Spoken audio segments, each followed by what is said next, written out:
As always, jam-packed inside Lambeau Field for Packer football, and they're hoping to celebrate a berth in the postseason with a win today and help from the Carolina Panthers, who will be taking on the New York Giants. Jim Mora in his first year as head coach with Seattle. Coached for 3 years, of course, in Atlanta, his first season there, leading them to the playoffs. And the playoffs for a second time is where Mike McCarthy would like to be. Packers went to the NFC Championship game, you may remember, in 2007.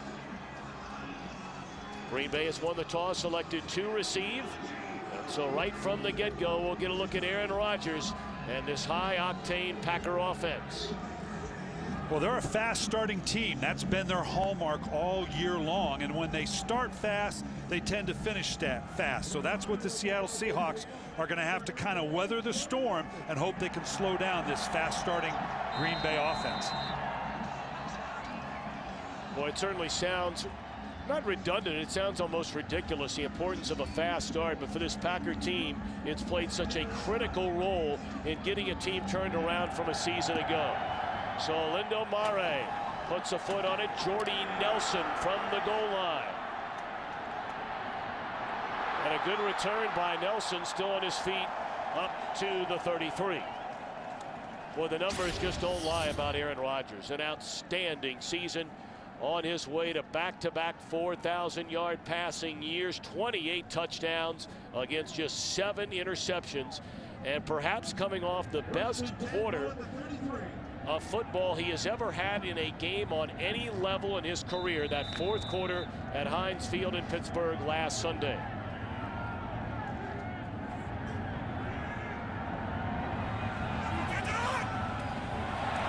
Free play, and Rodgers is thrown to the deck, but this appears to be a penalty that will go against Seattle.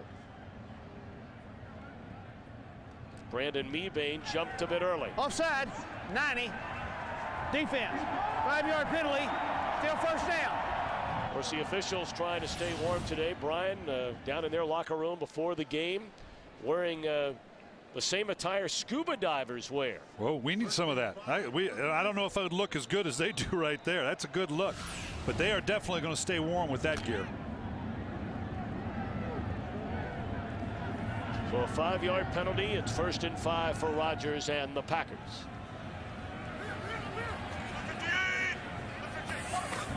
Michael Finley, the tight end, in motion. They give it to Ryan Grant, who had a very quiet game last week against the Steelers. Only 8 rushing attempts the entire afternoon. But Grant trying to make it back-to-back 1,200-yard rushing campaigns. Outstanding receiving core of Driver and Jennings, and Finley extremely dangerous out of the tight end position. And up front, they're starting to get some consistency out of this group. It's now 6 games in a row that they have started together.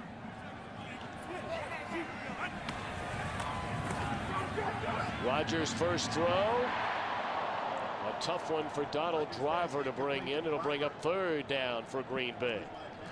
Defensively for the Seahawks,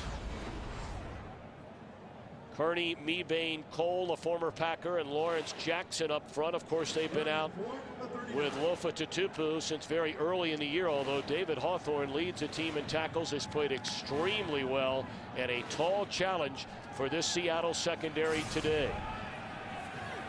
No longer.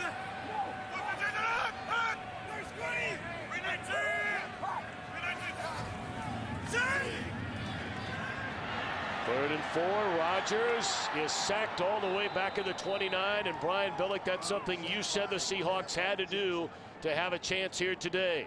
Well, and they emptied the backfield on that play, leaving them only with their 5 interior linemen. And you can see here, right in here, they've got it on the edge. They release. They're not helping. They're obviously confident against the Seattle Seahawks group, who quite frankly really haven't pressured real well so far this year. But with just a 5-man protection scheme, they may need to keep somebody in to protect Aaron Rodgers. Only 27 sacks the entire year for Seattle defensively. 11th among all NFC teams. Well, Jeremy Kapanos puts the left foot on it. Very short punt that takes a favorable roll and bounces out of bounds at the 32-yard line. Well, you go all the way back, of course, to 1998. And in the 6th round, the Green Bay Packers chose Matt Hasselbeck out of Boston College. 3 years later, they traded him to Seattle. And you see the first 5 years of his career, 20 games over 500, only missed 6 games, but has certainly been bit by the injury bug. A back, a rib injury over the last couple of years, and he's playing with a tender throwing shoulder.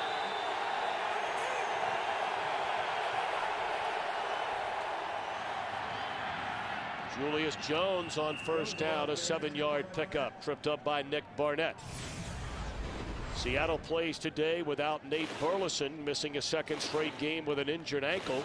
We'll see a lot of Justin Forsett out of the backfield as well today, along with Julius Jones. And up front, Locklear, of course, moving over to the left side, replacing the 9-time Pro Bowler Walter Jones. Ray Willis again starts at right tackle, and they flip-flopped the center and the guard last week. Screen to Julius Jones. Lost his footing, preventing him from getting a first down. The Green Bay Packers playing in the 3-4 again today without their nose tackle Ryan Pickett. B.J. Raji gets the start. A pair of rookies in their linebacking core, Brad Jones and Clay Matthews, who leads them with 10 sacks, and Charles Woodson, arguably the NFL's Defensive Player of the Year. 3rd and 2, and Jones slips off one tackle and appears to have enough for a first down. Both teams, just in their first 2 series, are beginning to roll players through. They want to challenge these 2 defenses, try to keep them out of any kind of rhythm, get them guessing as to what it is they're facing on any down and distance.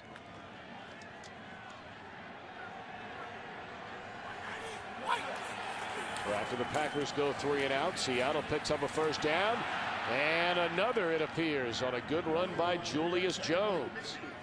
Jones 563 rushing yards coming into the game today. Here's what, Brian, you talked about. Perennial slow starters, these Seahawks this year. And when they have a slow start like this and the other team is able to get going, it has meant a large differential in the scoring. Well, Jones got 9 on the carry. So on a 2nd and 1. They still appear to be a half a yard shy of a first down. The tackle made by Bigby. Some key inactives today. We talked about Burleson. On the defensive side, Aaron Curry had to leave the game last week against Tampa Bay with a stinger in his left arm. John Kuhn out of the lineup. We mentioned Ryan Pickett. He's hard to miss down there.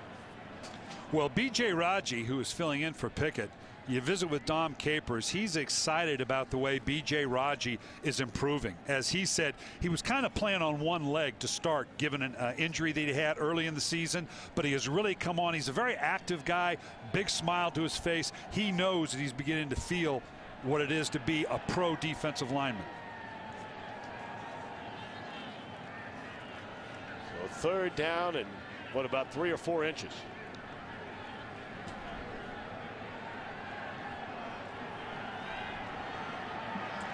Matt Hasselbeck likes a high-tempo offense. He likes to keep a rhythm.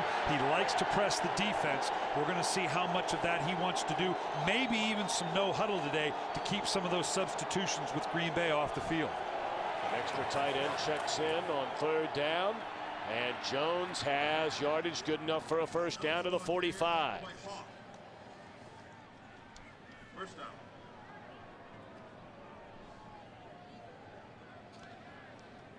You know, Greg Knapp has made substantial changes to the style of play of the Seattle Seahawks. Very much wants more of a vertical game, and we talked about earlier, they need to see some of that vertical game today against this good Packer defense. Justin Forsett checks into the game for the first time, and a good pickup on first down as he rolls his way inside the 40-yard line.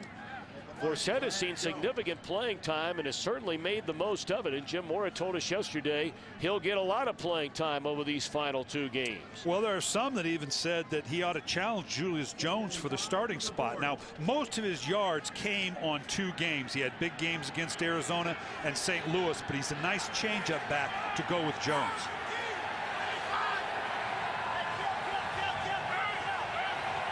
Opening possession for Seattle, the 8th play of this drive. And Forsett getting close to another first down. Appears to be about a half-yard short. Tripped up there by Brad Jones, a rookie out of Colorado.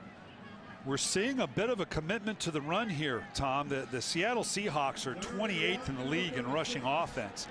But they know that part of keeping that Green Bay offense in check, not letting them get a good start, is to keep them off the field. So I think we're seeing a concerted effort to run the ball more than maybe they have in the recent weeks.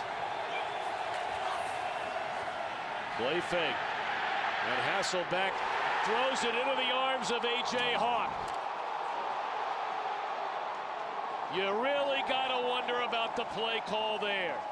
Running the ball so effectively, and on 3rd down and a foot and a half they decide to throw, and it's intercepted by Hawk. I'm not quite sure what Matt Hasselbeck thought he saw as he came out of the play fake. You're going to see right here, A.J. Hawk's right here. He comes in, fakes the pitch, comes out. It's as though he thought someone was going to leak out, maybe a tight end or the back, almost in a boot fashion. I can't imagine that Hasselbeck even saw A.J. Hawk. It's now 34 takeaways by this Packer defense. Boy, and right now he just knows, what are you doing? I can't hurt my team this way.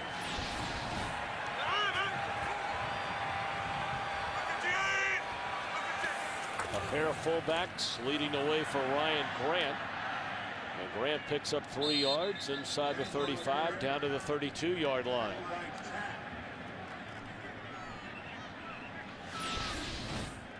Again, as you see him come out here, I don't know. I couldn't begin to wonder. It looks like it maybe got tipped or maybe it slipped out. I'm just not sure where he was going with the ball, whether he thought he could throw it out of bounds and get rid of it. But the ball came out almost sideways.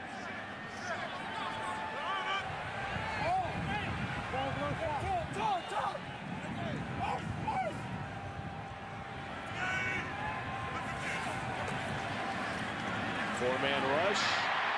Donald Driver inside the 20. That's a first down. Donald Driver just 37 yards from his 7th 1,000-yard receiving season. He is Green Bay's all-time receptions leader. Donald Driver here in the slot right here. He just runs a little quick out. He's one of the first options. And right now, look at this. We got 1, 2, 3, 4 guys trying to bring this 11-year pro down, and we'll get a 5th and 6th guy there for good measure.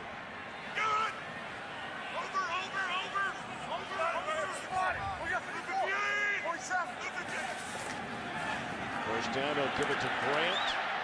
Ran into his own man, Josh Sitton.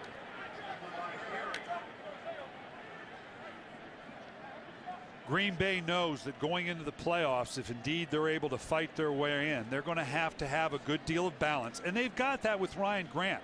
He's 4th in the NFC in yards gained from scrimmage. So he's not only a running threat, he's a receiving threat as well. I know they'd like to get him cranked up more on the running side to balance this great passing offense they've got.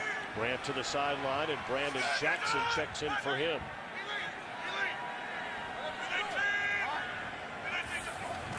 Blitz coming. Rodgers on the screen to Jackson with blockers in front of him to the end zone. And a flag is down back behind the line of scrimmage, so we wait.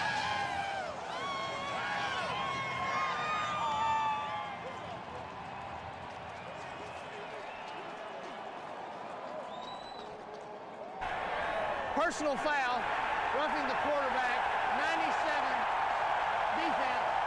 That 15-yard penalty will assessed on the kickoff. Touchdown. That's Patrick Kearney. Brandon Jackson, his first receiving touchdown of the year. Nice job on the screen here. Here you see they invite him upfield, and now you let stop right here. You take the lead blocker. You've got a guy coming in here to clean up.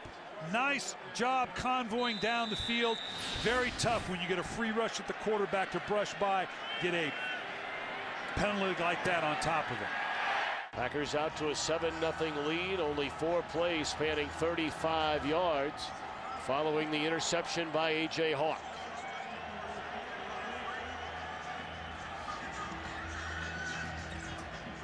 Yeah, and this is the devastating part of the penalty because it's added to the kickoff. You know this thing's going to go sailing into the end zone, and you're going to start on your 20. That's if we can kick it and the thing doesn't fall off. It was very windy about an hour ago. The winds have calmed a bit. And that temperature on the rise, Coach Billick, from 18 to 20 degrees. A lot of snow on the ground. It's funny, we were in Baltimore last week, and we're talking about what a great job they did clearing out the snow. That 24 inches up here, that's just a light dusting. Oh, yeah. They don't even bother getting the snowblower out here with 24 inches.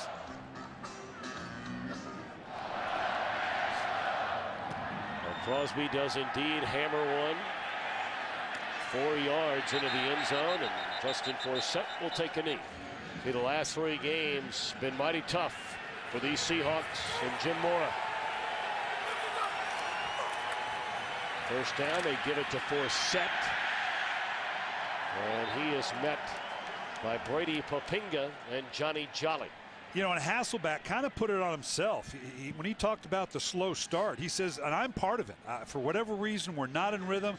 I really haven't grasped what we're trying to do offensively. And he wasn't necessarily being critical, but he was putting it on himself. He's part of the reason they're not starting well.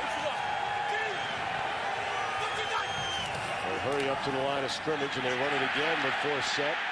And he is run out of bounds by Charles Woodson after initial penetration by B.J. Raji. Matt Hasselbeck on 3rd down, under pressure, and down he goes in the arms of Nick Barnett. Barnett ran right by Justin Forsett, trying to slow him down. You're just going to see a hesitation, and then they're going to bring the dogs on the inside. They're going to get Raji and up. They bring an odd 4-man rush that confused the offensive line of the Seattle Seahawks, and able to take down Matt Hasselbeck on 3rd down. So now John Ryan will punt from his own end zone. Packers should get great field position for a 2nd straight series. That one nearly blocked. Nelson lets it bounce, and not a wise choice there by Nelson, and he knew it. Today, the final home game of this 2009 regular season for Aaron Rodgers and the Packers, and trying to finish it off, of course, on a winning note. And with a little help, a chance to lock down a wild card spot in the NFC playoffs. This is Jermichael Finley, the big tight end. Anytime they flex him out, they're looking to do some damage with him.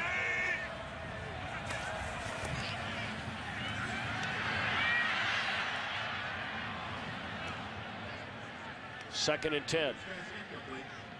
We're going to see that by both teams here. Both Jermichael Finley for the Green Bay Packers and John Carlson for the Seattle Seahawks have the ability to motion or move outside and give the presence of a wide receiver from a tight end set. Both of them used the same way. I know that's a concern for both defenses. Keep an eye on that Carolina-New York Giants game throughout the afternoon, being played in the Meadowlands. Packers need a win and a Giants loss to secure that playoff berth. 2nd and 10, and the play blown dead. Delay of the game. Offense. 5-yard penalty, still 2nd down.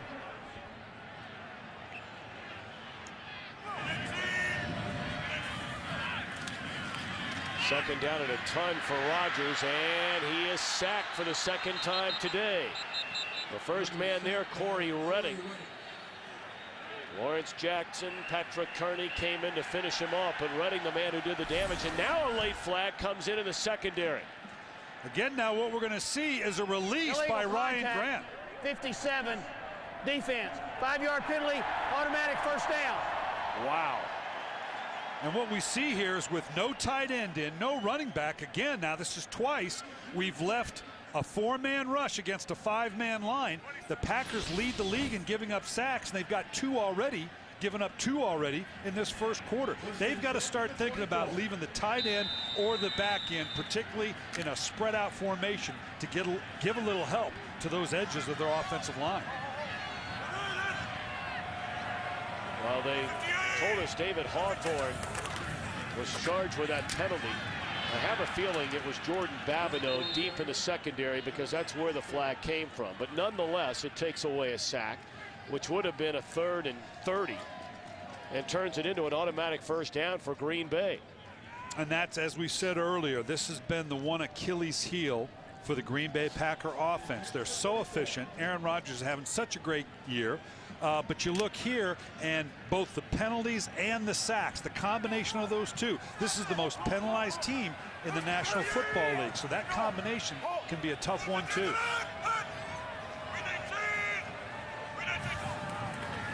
On 2nd and 11, better protection this time, but the football comes out of Rodgers' hands. He picks it up and then throws incomplete with an eye on Corey Hall. Extremely fortunate was Aaron Rodgers to get that ball back. Well, it looks like the ball just comes out a little like Matt Hasselbeck that we saw earlier when we questioned whether the ball just slipped out. It is cold. That ball gets slick. Now, obviously, Aaron Rodgers is used to it here, but it just literally comes out of the hand, not able to get a grip on a cold ball like that. Let me ask you, do you ever get used to the cold if you're a quarterback? No, at the end of the day, it's just cold. I don't care if you live in it. I don't care if you're used to it. It's cold, and for a quarterback, it's one of the things they fear the most, a cold, slick ball. 3rd and 11, Rodgers pump fakes, fires incomplete.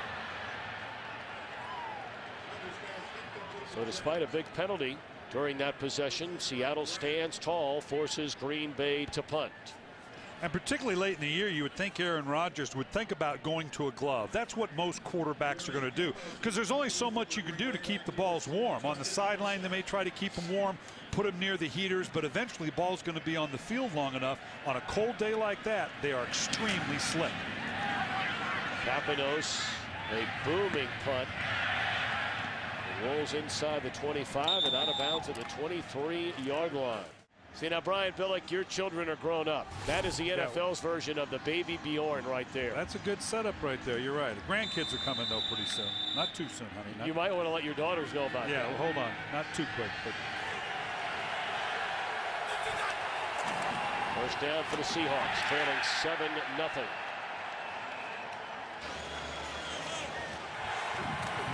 Hasselbeck. They set up the screen and nearly intercepted again by Johnny Jolly. He already has 1 pick this year.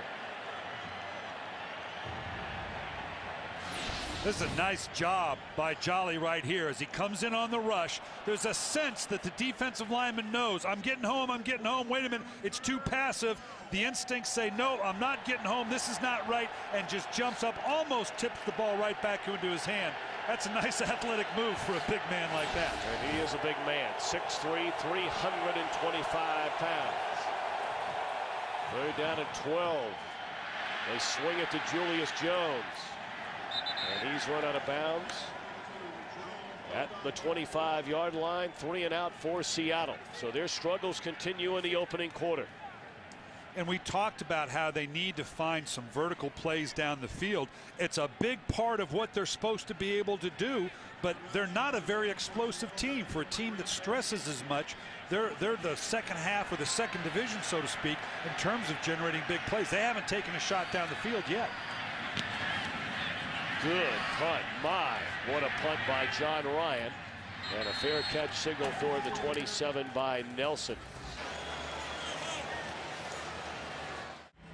2:38 to play in the opening quarter from Green Bay. A belated Merry Christmas to all of you. Hoping you're having a wonderful holiday season and an early Happy New Year's. You and I will be spending New Year's in the Big Easy as our BCS Bowl Bash will kick off here on Fox. Play action one way, rolling the other is Rodgers, and it's incomplete.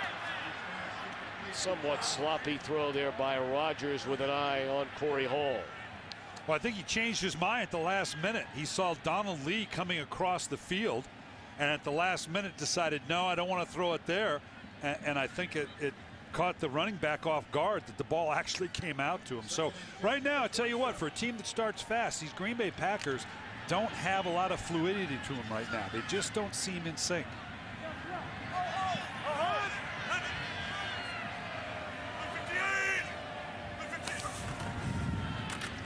Ryan Grant, and not much there. So another 3rd and long for Rodgers and the Packers. Deion Grant coming up to make the tackle.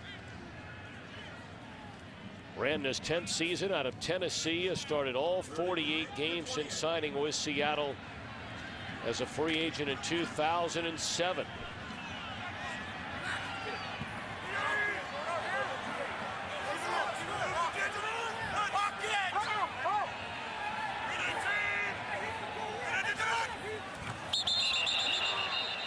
A lot of bodies moving.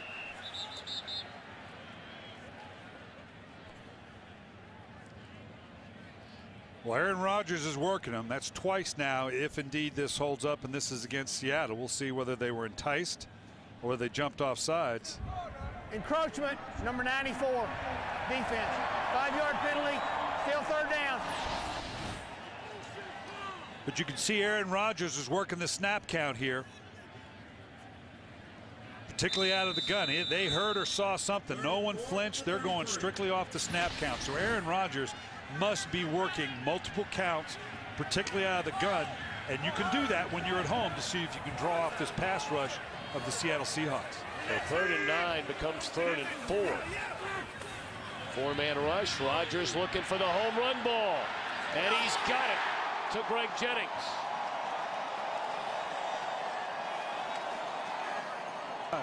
That's just a great, this is quite a call on 3rd and 4. And now you can see in here, he waits. This is timing. This is timing. Looks off the receiver, or looks off the free safety to 1. And this is just that 40 and 5 relationship we talk about. Great job by Jennings keeping the defender on his inside shoulder, giving himself room to fade away to the catch. That's a beautifully executed fadeaway deep ball.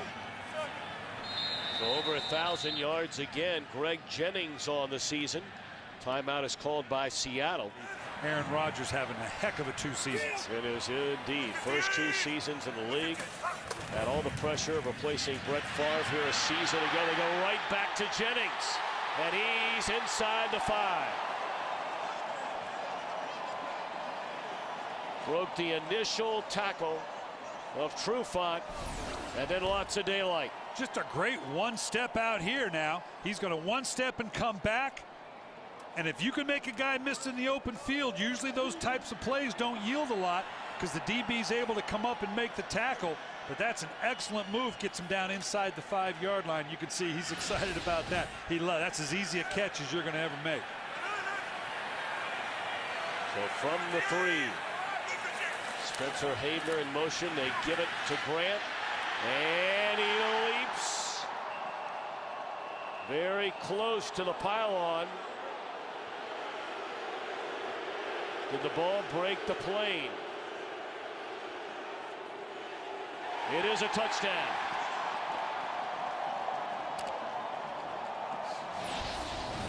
And the key is obviously as he reaches out here with the ball, is his body in the field of play, and does the ball cross the pylon or cross the goal line? Absolutely. All the elements there for a touchdown by Green Bay. Well, here we are again. Seattle, all their struggles, as you talked about, Brian Billick in the opening quarter, and a point after away from trailing 14-0. And you could tell the frustration in the Seattle's, the players and the coach's voice, because it's like we don't know how we keep ending up in this situation. Crosby out of the hold of Capanos, who took over in that role last week. So Ryan Grant, his 9th rushing touchdown of the season. You know, we talk about Aaron Rodgers, and last year the Packers 6-10, lost so many close games. And you know, when you're the quarterback, you get a lot of the credit when things are good. You take a lot of the heat when they're not. You further compound the fact that you're replacing perhaps the all-time greatest Packer of them all in Brett Favre, and you look at their numbers this year, almost identical. Well, you've got to give a great deal of credit to General Manager Ted Thompson and Mike McCarthy. They got a lot of grief when this whole thing with the Brett Favre went down. And you can see they had conviction. They believe they had their quarterback of the future of Aaron Rodgers. They let a future Hall of Famer leave That's a hard thing to do. The other part of that equation, in dishing him off to the New York Jets, they picked up an extra pick that turned out to be Clay Matthews. So you've got to give them credit now. No, okay, you've got yourself an outstanding young quarterback that's going to be here for a long, long time. We picked up an extra pick and a great outside linebacker who's going to be with us for a long, long time. You got to give credit to Ted Thompson and Mike McCarthy for their willingness to stick with their convictions and make the changes they knew they had to make. Rodgers on that drive, 2 of 3, 64 yards. And a bouncer is picked up by Lewis Rankin at the 15. And he is stopped at the 25-yard line. And that's where the Seahawks will put it in play. And we certainly hope that Urban Meyer, from a health standpoint, is okay. There's a completion made to Deion Branch out to the 43-yard line. Apparently that's why Coach Meyer is stepping down, and we certainly send our thoughts and prayers to him that he's all right. Seattle with a football, set to begin the second quarter here at Lambeau Field. Great to have you with us. Packers in front 14-0, and certainly keeping an eye on developments in the Meadowlands, where Carolina's added a touchdown to go ahead of the Giants 10-0. And again, for those of you joining us, a Green Bay win, a Giant loss, and the Packers are in the playoffs. Incomplete. Bert, thank you very much. Flags come down. And a second down carry by Justin Forsett. Illegal motion, 84, offense. That penalty's declined. Third down. And the penalty against Houshmandzadeh. And now a throw to Houshmandzadeh, and he's got it for a first down. Banged out of bounds at the 27-yard line. Nice throw by Matt Hasselbeck. It was. You're going to see a double move here. Houshmandzadeh down here at the bottom. Little subtle double move, just a stab to the slant, and then nice fall away catch to the outside. That's the kind of big play we alluded to earlier. They're going to need a bunch of those to get back in this ball game. Houshmandzadeh's 73rd reception of the year. And on first down, they give it to Forsett with daylight. And still on his feet, another first down to the 12-yard line. This is what Forsett gives them. He's averaging better than 5 yards a carry. He's very quick. And he's very quick. You can see right here coming up. Watch the way he can make a move and then jump step right back into the play. And it's got a little bit of burst about it. So a great 1-2 punch with Forsett and Jones. Forsett remains in there. Play action. He gets the football. And he picks up a couple of yards down to the 10. Met by Brandon Chiller.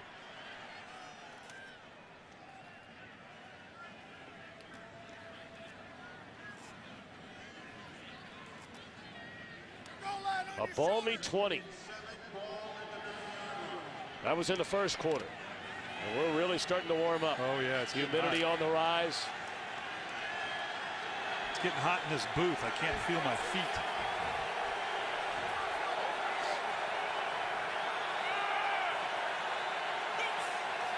Second and 7. They give it to Forsett. And flags come down on the field. Big Johnny Jolly again on the tackle. Well, Jolly's a nice player.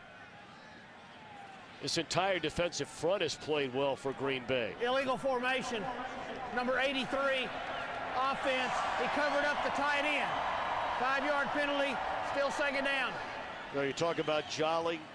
Ryan Pickett has been their regular at nose. B.J. Raji, you mentioned him, coach, and Cullen Jenkins. I mean, that quartet really about as good as any 3-4 up front of any team in the league. It does, and they base it out of the 3-4, and you throw in the linebackers, a Hawk, Barnett, Matthews, the young man Brad Jones that come in for Catman. This is a good, solid front seven. John Carlson, the tight end, split far to the left. And on second down, Hasselbeck steps up, and he will run it in slides at the 8-yard line.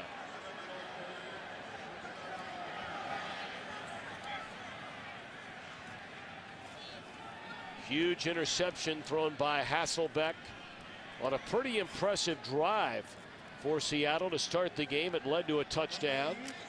Aaron Rodgers, a touchdown pass, and Ryan Grant, a touchdown run for Green Bay.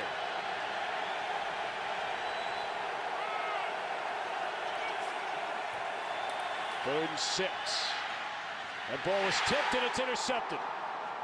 It appeared tipped at the line of scrimmage, and Atari Bigby picks it off.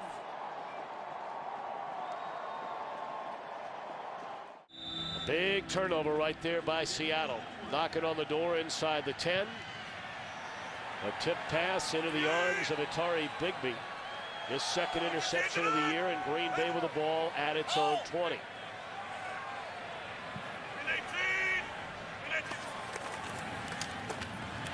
Ryan Grant wrapped up by Will Herring.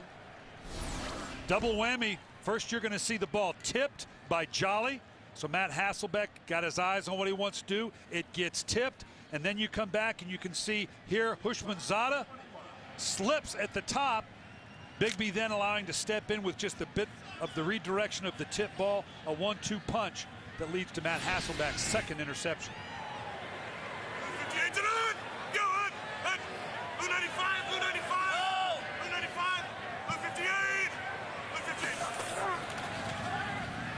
Play action. Rodgers steps up looking for Jennings again. And good coverage. That time by Josh Wilson. DB, I know the fans here calling for a pass interference. Josh Wilson playing very well, keeping his eye on the ball. You know, and this is one of the things that the NFL is looking at. These big penalties down the field, this huge change, those 40-yard penalties. Talking with Mike Pereira last week, it's something they're looking at as to whether they separate intentional pass interference, which would be the big penalty, the spot foul, versus a smaller incidental contact for 15 yards. Certainly something the league's going to look at. One of the distinct differences between the pro game and a college game. Pass interference is a 15-yard penalty. Rodgers under heavy pressure throws it away, so the Packers will punt. Darryl Tapp was chasing Aaron Rodgers, and those two were locked up in a rather interesting story this week, where Aaron Rodgers said Darryl Tapp bit him in a game last year. Tapp said that's absolutely ridiculous. Now, we talked to Aaron yesterday. He said, you know, I wish I hadn't have brought it up. He said, but I am going to talk to him before the game tomorrow, meaning today, saying, look, how in the world are you denying that this happened? Well, sometimes that gets into a he said, she said type of deal. Line drive punt and a fair catch at the 38. I'm sorry. Yeah, we're going to see here Aaron Rodgers that as he rolls out, doesn't necessarily get tangled up. He just hits the ground hard. And again, I know the frozen tundra's got a lot of coils underneath it, but it's still a hard ground. Takes a little bit of a shot on his hip or shoulder. Aaron Rodgers been hit 3-4 times in this game. It's those cumulative hits that worry you as a coach, even if it doesn't lead to a sack.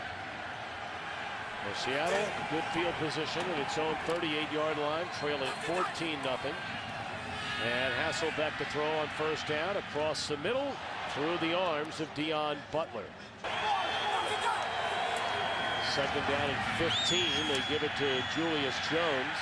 And he's to the 35. A 3rd down and 13 upcoming. And 3rd and 13. Good protection.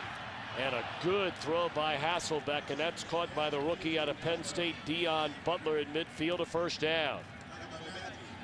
Well, one of the change-up looks of the Green Bay Packers. This is just a 3-man rush coming at Matt Hasselbeck, allowing him enough time to wait out the receivers to get the big conversion down the field. Seattle hurries up to the line of scrimmage and may have caught Green Bay with too many players on the field. Flag down, a free play, and a good free play for Seattle to the 32. This penalty will be against the Packers, so that play will stand. Well, you got the sense in talking to them that they were going to do a bit of this because they were concerned about the substitution packages of Dom Capers and the Green Bay Packers, and one way to negate that, to change the multiple coverages and fronts that you get from this Dom Capers defense, is to go no huddle. At the very least, keep the pace that Matt Hasselbeck is known for.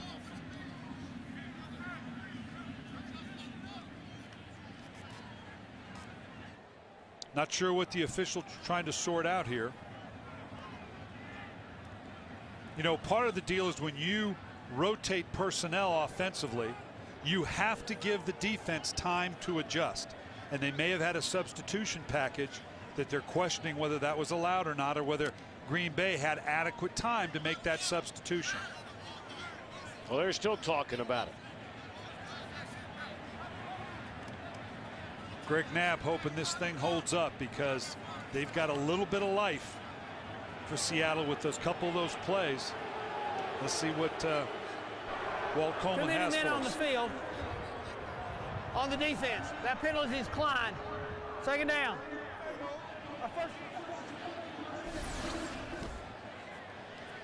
And again, you can see right here. There's just a whole bunch of folks. And now did A.J. Hawk, and I can't see the others, but a whole bunch of people trying to get off the field as Seattle was trying to run people onto the field.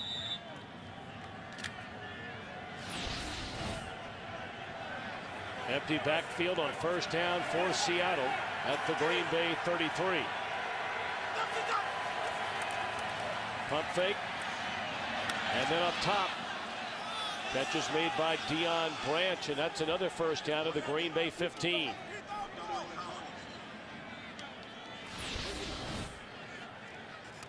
Same type of throw we just saw, just that pump, that double move we saw earlier to Hushmanzada. Here Branch does the same thing, stutter, gets to the outside, same type of throw for the big play down the field.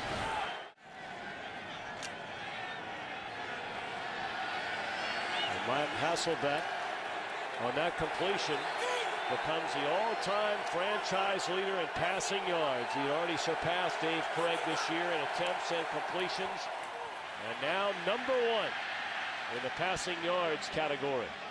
First down carry by Jones, tackled by B.J. Raji, but another penalty flag comes in.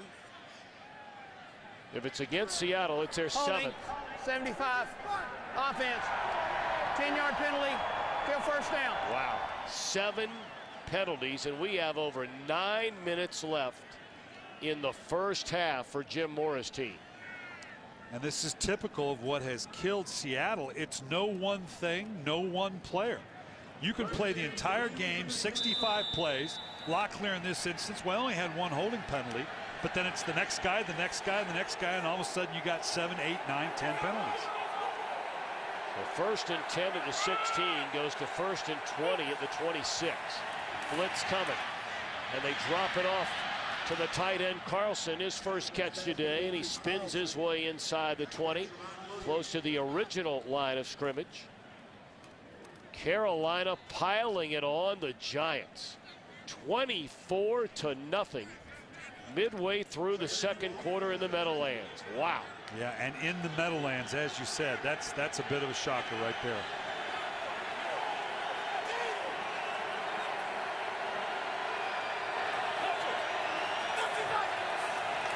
Short drop, slant, catch made by Branch, a couple of yards shy of a first down. And again, you give a lot of credit to John Fox and the Panthers. Third down and a yard. And what a play again made by Johnny Jolly. And Seattle is forced into a field goal try. And you always want to come away with points, but I'm not sure that a Seattle Seahawks team at this point doesn't need to capitalize on this field position. But they're going to be settled. They're going to settle with the 3 points and see if they can get back in this game on the next drive. Orlando Mares hit 18 consecutive field goals and make it 19. 14-3 following the field goal by Mare. We said he'd hit on 19 in a row, and that is a new Seattle franchise record. He has been one of the very few bright spots for this Seattle team this season. There's a place to be, Brian Billick. I thought you had pulled to get one of those up here in the booth. Yeah, we'd need one bigger than that. That'd be fine for me, but you're still going to be cold. Short kick by Mare. Jordy Nelson from the 9-yard line. And Nelson still on his feet. Up to the 33. Play fake to Grant. Rodgers looking down the field for Greg Jennings. Slightly overthrown into double coverage. And it looks like One of the defenders is down on the play. That's Josh Wilson. Double whammy on Josh Wilson as he comes in. You're going to see as he goes up into the air. First, he kind of jolts the knee a little bit. I'm not sure if that's the case, but I want you to watch how hard he comes down on his hip. Right there. Really banged it, and I think that's probably what he's feeling right now. Wilson trying to move around on that Seattle sideline. And hand it off on 2nd and 10 to Grant, and Herring steps into the hole and stuffs him after a 2-yard gain. Kelly Jennings, a starter early in the year when Trufant was hurt, replaces the injured Josh Wilson. Trufant was on PUP for the first 7 games, so they do have some experience here with Jennings to come in for Josh Wilson. Seattle's playing pretty well. I tell you what, Green Bay has yet to get into any real rhythm offensively, even though they're up 14-3.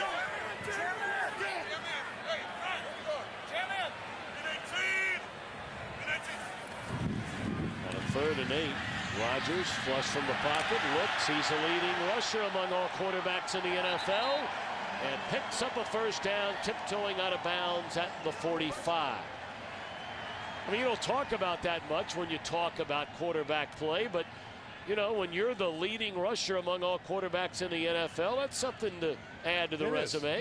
Not an elite rushing group, but, and here's the amazing thing, we've talked about it before, Tom. He fell in the draft because supposedly he wasn't a good enough athlete coming out of Cal.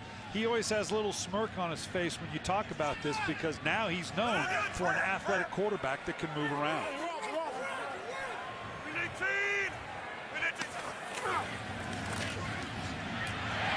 Ryan Grant is off to the end zone. Touchdown.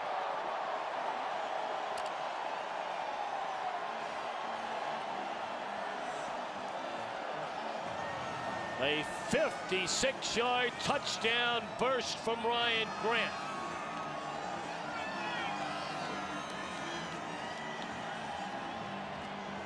Ryan Grant's not known for his big explosive plays, but he's had one in each of now. This is the 3rd game that we've had of the Green Bay Packers, and he's launched one off in each of those 3 games. So this is the kind of impact in the running game that Mike McCarthy was hoping for. They had a 61-yard touchdown run, the first play from scrimmage against Chicago. A 24-yard touchdown run against the Steelers. And now 56 big ones to go up 21-3. You can see he just gets into the body of the line, and we've talked about it many times. You bring those extra people down into the box, and if you don't take care of your gaps and have gap integrity, you end up putting a whole bunch of folks in behind the running back. And Aaron Rodgers, I tell you what, he knows exactly. Aaron Grant into that 2nd level.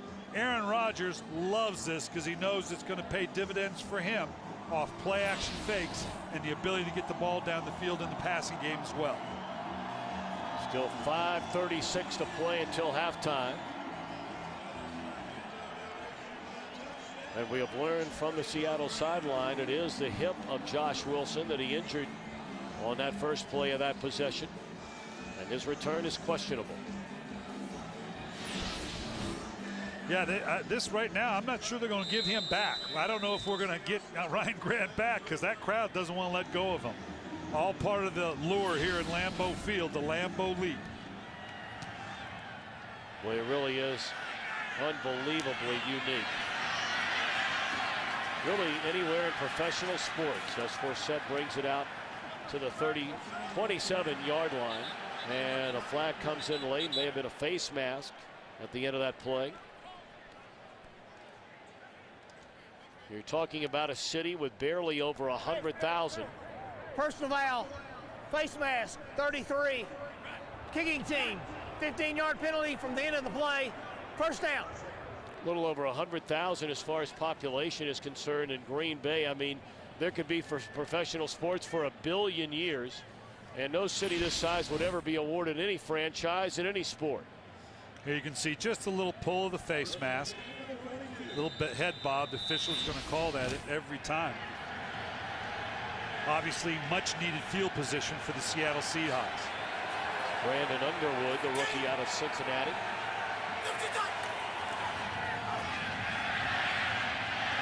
And before Hasselbeck even turned around, he was under heavy heat from Brad Jones. It's been pretty ugly for the Seahawks again. 2 interceptions by Hasselbeck. A critical one on a good drive, their first drive of the game. And they've hit a couple big plays to the outside, to Branch and to Hushmanzada, and I'm afraid they're going to need more of that. I'm not sure you're not getting now down 21-3 to the point of the game, even though it's in the second quarter. Maybe fold up the game plan and just start having at it now.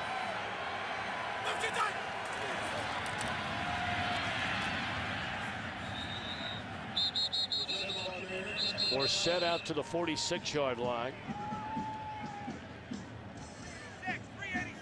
Or Seattle coming off an embarrassing loss against Tampa Bay. Ironically, that was the loss that got Green Bay turned around after falling to the Buccaneers, ripping off 5 in a row thereafter.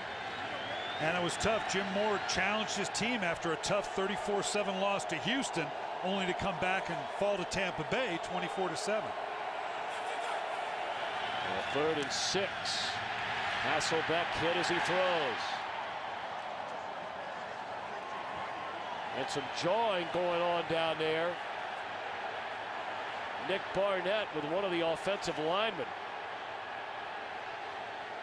I don't know if it started with Hasselbeck and one of his teammates came in his defense. It looked like Barnett had Hasselbeck down around the knee. They got him at the waist. Now they're kind of tied up here, but right here at the bottom, that just little kick by Hasselbeck right there. And Locklear, both of them. Yeah, both started in on it. I'm surprised with some of the pushing and shoving and the shots there wasn't a flag thrown.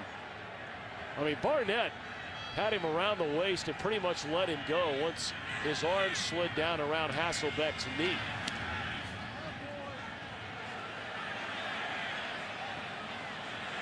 That one rolls into the end zone, so with 4:38 to play until halftime, 4:37 and 2 timeouts. Green Bay gets one more crack at him.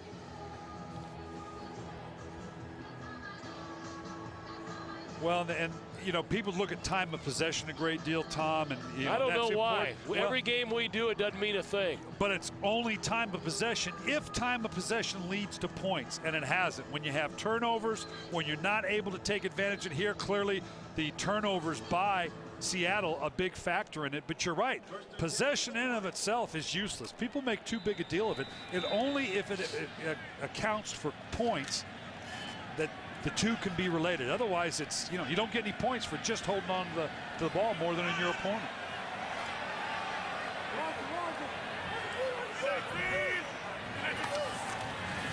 They're running on first down. Amon Green, the Packers' all-time leading rusher, gets his first carry of the afternoon.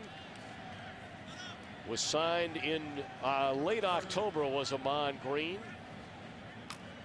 And then passed Jim Taylor for most rushing attempts, and finally passing Jim Taylor for most rushing yards. He was an impressive back when he was here and playing well for the Packers, and I know they were a comfort zone for them having him here as someone that can come in for Ryan Grant, or God forbid if there were an injury. Play it off out of the backfield to Corey Hall. He's hit hard out at the 29-yard line, a yard shy of a first down. And I expect from Mike McCarthy we're going to see a very even-handed approach. You'd love nothing more than to finish off this half, not give it back to Seattle. Good balance run and pass. Not that I wouldn't take a big shot down the field for a score. I'll take a score any kind I can. But 21-3 to show the kind of balance that we're going to continue to want to have as we make this playoff run, particularly with New York down and up, and now Green Bay up 21-3. Well, they pitch it to Amon Green, and he spins off a hard hit and has a first down and more. Amon Green all the way out to the 45-yard line.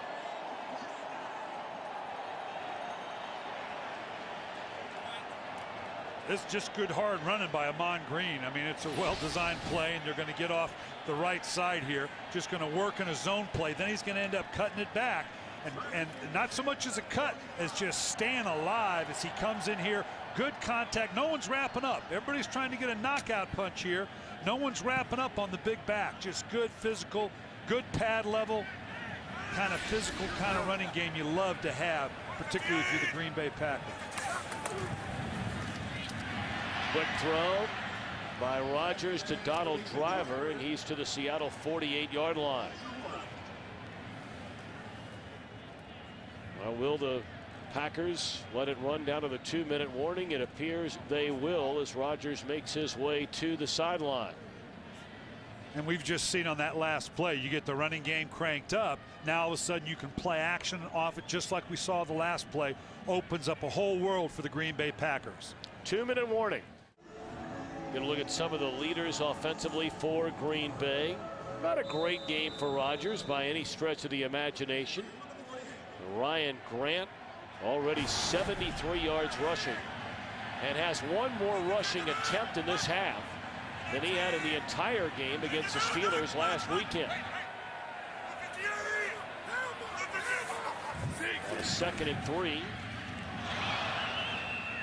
Rodgers throws incomplete to Jermichael Finley. We've not heard from him today.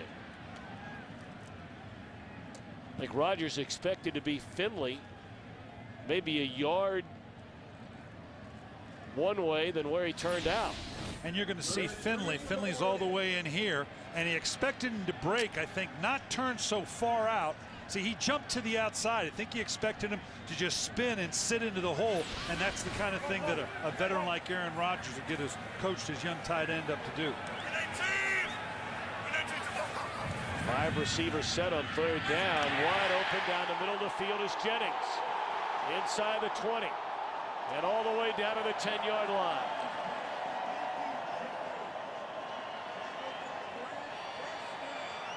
Nice sleight of hand there.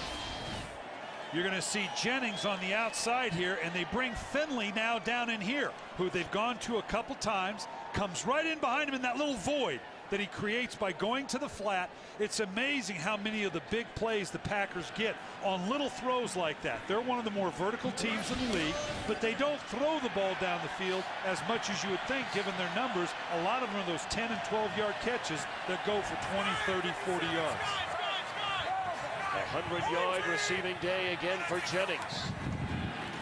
Rodgers throws it away. Of course, Jennings last week against the Steelers caught a career-long 83-yard touchdown pass.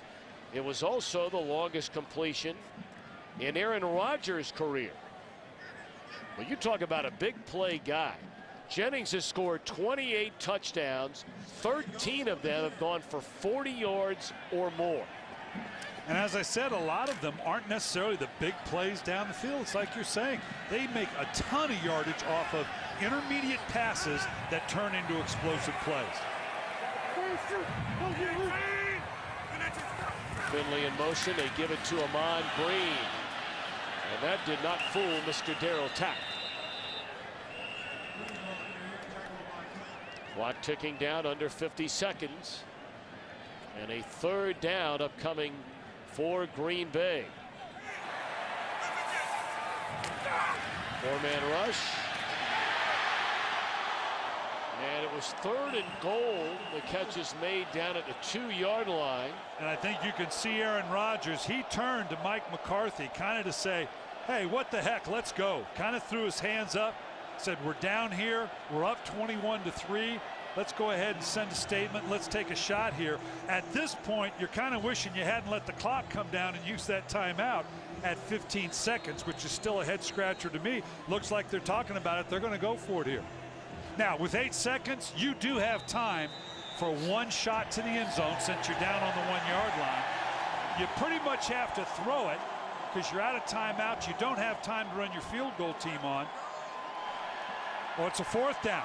No, they are going for it. I thought this converted for him inside. This is 4th down. This is an all or nothing shot here. So in that case, yeah, you can run it or throw it here. It makes no difference. So at the 1-yard line, Spencer Hayner, an extra tight end, checks in, so a 3 tight end formation. You said it, play action fake. Rodgers throws. Hayner, touchdown. Penalty flag came in from the back of the end zone. What an unbelievable story Hayner has been. A decorated linebacker at UCLA, has spent 3 years. Pass interference, number 41. Offense, 10-yard penalty, still 4th down. Starting to say spent 3 years on the practice squad. Well, he might be back on the practice squad. He's a linebacker. He thought he was on the wrong side of the ball. So they go for it, but the penalty negates a touchdown. Nice job by the fullback, taking down the rush of the outside defender. I think that was a DB, taking him out at the knees. Great execution. Hayner got so wide open because evidently he pushed off on somebody. Well, now after the penalty, Mason Crosby comes on for a 24-yard field goal try and bangs it through. Mason Crosby puts a foot on it to begin the second half, and Justin Forsett still on his feet and run out of bounds at the 35-yard line. Well, Brian Billick, I trust you and your family had a very Merry Christmas, and here we are back to football. And of course, for the Green Bay Packers, knowing that Carolina is in front of the Giants 31-0, that game in the third quarter. Green Bay in front 24-3, trying to nail down that playoff spot. Yeah, and that's going to test your focus here in the second half. You're in complete control of the game. You know that where it's going to lead to, particularly with the Giants score, looking to see how his troops are going to finish off. I'm talking about McCarthy now, how his troops are going to finish off with the second half, keeping that focus and passion high. Julius Jones lost a yard on first down. Numbers from the first half clearly in Green Bay's favor. Those 2 turnovers really hurt Seattle. Yeah, and obviously put them on a short field, and Green Bay finished strong, obviously, with that last drive. Seattle's got to do something here. They got to get some energy going, see if they can get themselves back in this game to keep their energy up. Looked like the ball was tipped coming out of the hand of Hasselbeck. And the rookie Dion Butler had it momentarily. Are they saying he caught the pass or incomplete? Incomplete. Yeah, I think they're saying you can see here as the ball comes in, the ball's going to bounce. It's just enough behind him, catches enough of the turf, rolls back into it. I don't know if he had his hand underneath it. Certainly don't know if it's worth a challenge for the amount of the gain. Going to put Seattle now in a 3rd and long. 3rd down and 11. This is not a strength of the Seattle Seahawks. They're 26th in the league in 3rd down conversion. 4-man rush. And it's intercepted for the 3rd time today. This time by Jarrett Bush.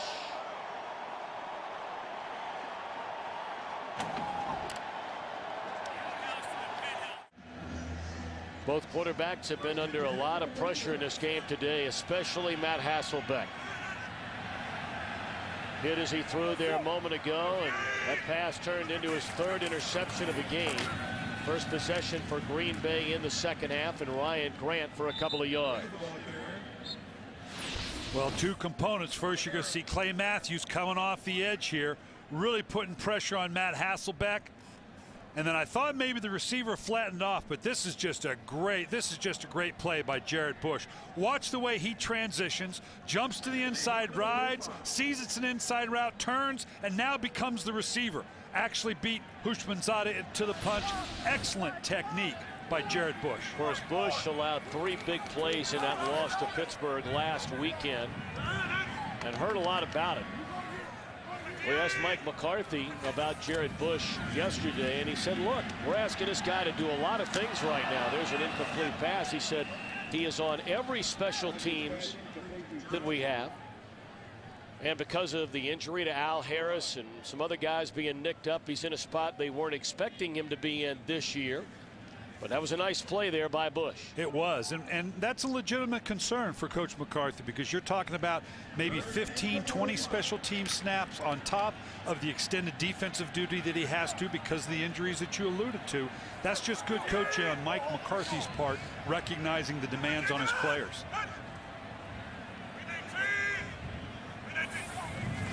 Third down and 8, blitz coming. Rodgers gets it away. Jermichael Finley inside the 20, dragged down into 17.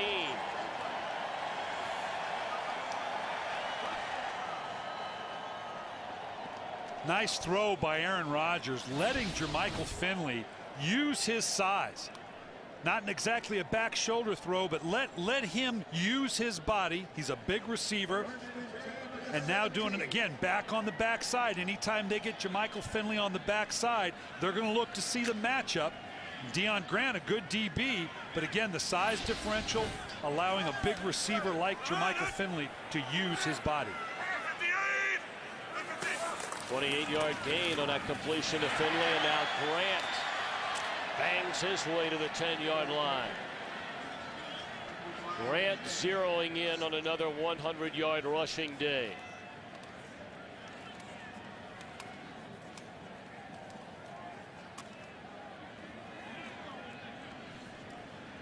See the 11 rushes today for Grant after getting a total of 8 carries against the Steelers last week.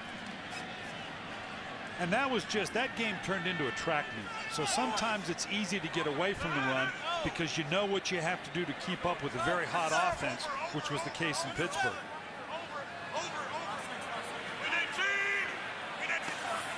Second down and 3. Grant will get it again.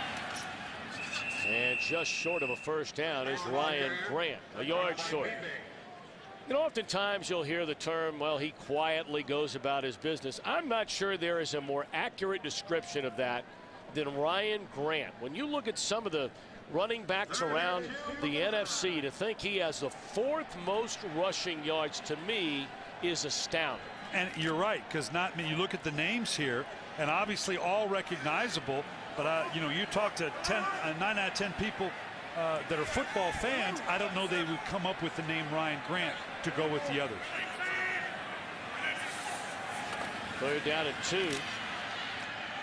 Brandon Jackson slips a tackle and has a first down to the 7-yard line.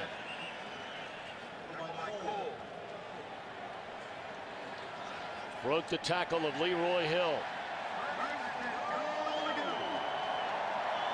And Aaron Rodgers has proved so effective in 2 key areas: third down conversions and red zone efficiency. The ability to not just be efficient, I should say, but not turning the ball over in the red zone, which is a huge part of being successful. But those are 2 critical areas that tell you about the caliber of this young quarterback.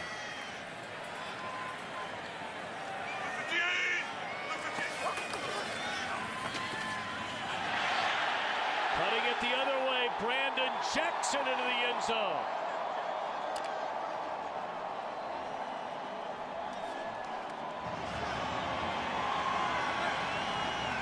So Jackson has his first receiving touchdown of the year in this game. Now his first rushing touchdown of the season.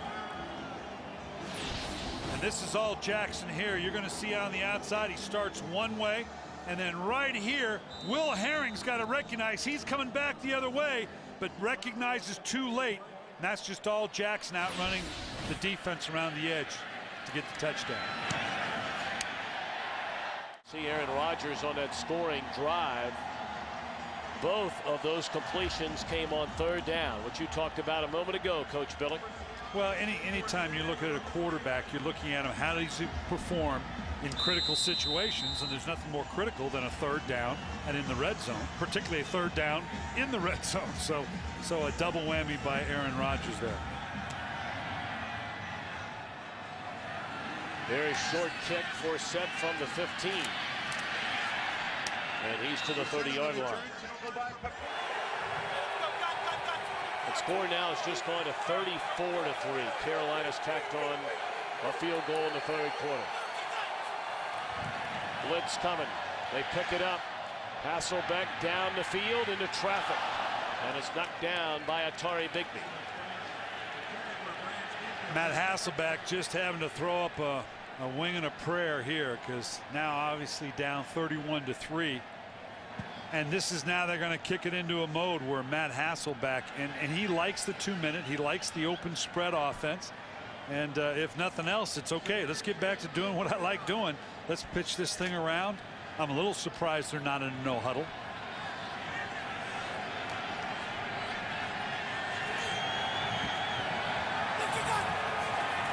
Second and 10. They hand it off to Forsett, and he picks up 2. High snap on third down. That had no chance to be anything but intercepted. Thrown into triple coverage, and Atari Bigby has his second interception of the game. Atari Bigby had 1 interception all year long. He has 2 of them today. And Matt Hasselbeck in back-to-back games has thrown 4 interceptions. Quick slant on first down to Greg Jennings. That's a gain of 9. Actually, it starts out pretty good protection. They're going to bring a stunt back here on the backside. Seahawks do a nice job picking up, not under duress, but it's a flat throw down the field. And you can see he's going to too flat, comes out too hot, and Bigby, who's in behind it, kind of just gets a freebie. Just be in the right place at the right time. I actually say it's 2 games in a row, 4 interceptions. Seattle Seahawks still trying to figure out why it is they're not playing well.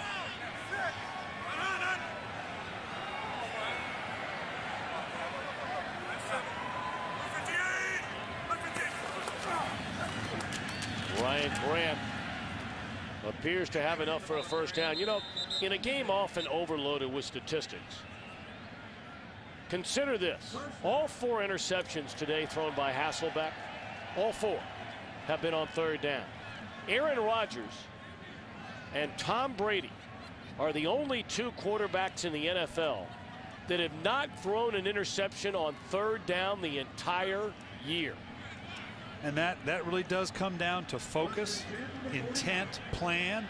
Has to do with all those things. Attention to detail. Right now, Seattle, a team that's looking for answers. Matt Hasselbeck trying to come up with, I'll just make a throw on third down, and it's not happening for him. Grant looking for running room, cuts it back to the inside, and he picks up close to 4. Matt Hasselbeck, I don't know what they're accomplishing with this style of play right now. Grant, a gain of close to 9. You know, I found it very interesting in our conversation with Matt Hasselbeck yesterday when he talked about still trying to become more familiar with this offense and how over and over and over and over and over in practice every day they talk about being an explosive offense. And Brian Billick, you brought it up earlier. You know, really, you look at their wide receiving core, you even look at their running back core, and I got to be honest with you. I mean, I have a hard time seeing a lot of explosive players. I'm not saying they don't have good players, but good players and explosive players aren't always the same thing. No, and the 2 don't always equate, and they've got good, solid receiving core. Here with just, again, a play-action fake. And wide open. Here's Jermichael Finley. Still on his feet, all the way down to the 4. They've set this play up all day long. They take Jermichael Finley, motion his way back to the slot for blocking purposes. We're clearly at the point in the game where you think you're going to run it. You're going to see him on the edge right here, and now he sneaks out into the route. And it's a perfect play. You're going to run the ball. You're up 31-3. A play action fake. That's how we ended up behind the linebacking core with no one there, because they're all over the run. Good play call, particularly given the circumstances of the game.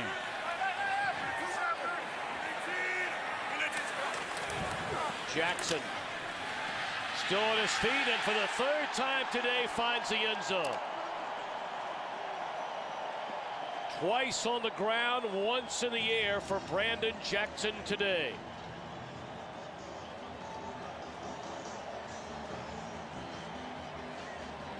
No, he gets his Lambeau lead now. This is the best part. We hadn't had one all year. Yeah, I know. And what a great opportunity for a young man. You can tell by on the smile on his face. He's excited by what's going on today. 3rd year out of Nebraska. He knows what it is to be a big part of a big-time program and exciting, but for him, this is something special when you're a young pro like that. Point after good. A career day for Brandon Jackson. He had 2 touchdowns in his NFL career, 1 in each of his first 2 seasons, both of them rushing the football. Today, 3 touchdowns, 2 rushing touchdowns, and his first career receiving score.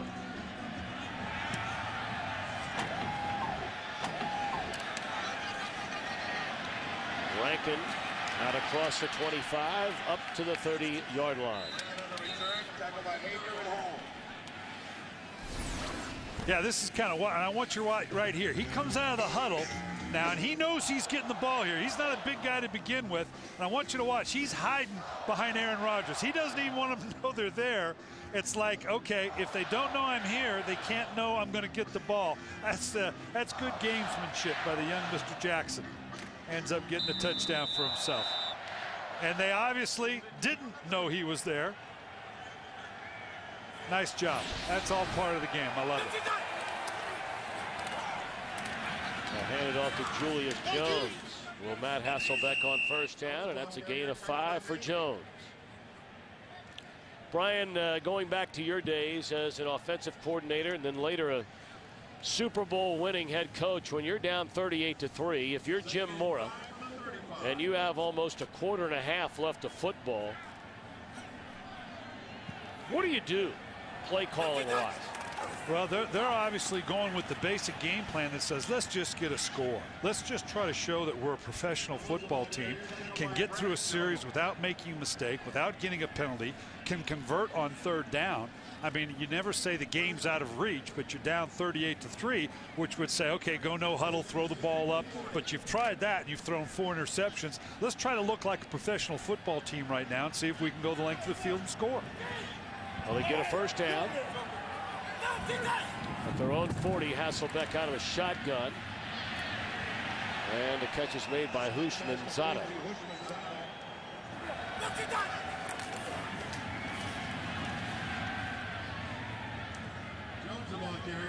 Well, the concerning thing for Seattle has to be that when things have not gone well, and we've talked about how the early part of the game has not gone well. They're playing a team that tends to start fast.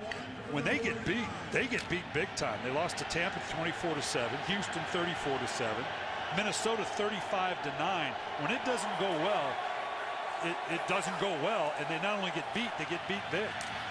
Julius Jones with a first down rush.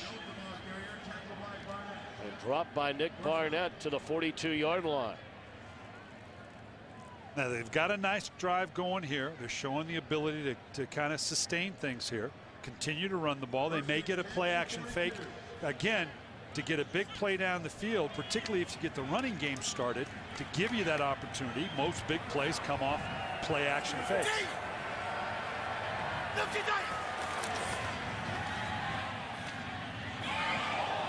Branch, the reception, still on his feet. And that's a gain of 9 on first down for Deion Branch. Of course, a year and a half ago, nearly 2 years ago, Deion Branch was injured in a playoff game right here at Lambeau Field. Tore his ACL. And it rolled into the beginning of last year when he missed the first 8 games of the season. He's made it all the way back. Forsett to the open field. And he has a first down to the 22. Now on the flip side of this, Mike McCarthy has to consider, okay, looks like we're into the playoffs. We've had a great game. We're playing well. But again, it's about the finish. We got better than a quarter and 2 minutes to play. How are we going to finish? Are we going to let our focus, we're just going to let this thing limp along and finish, or are we going to finish strong? Because there is a carryover into next week and into the playoffs. Hasselbeck lays it off out of the backfield to Forsett. And he's to the 19-yard line.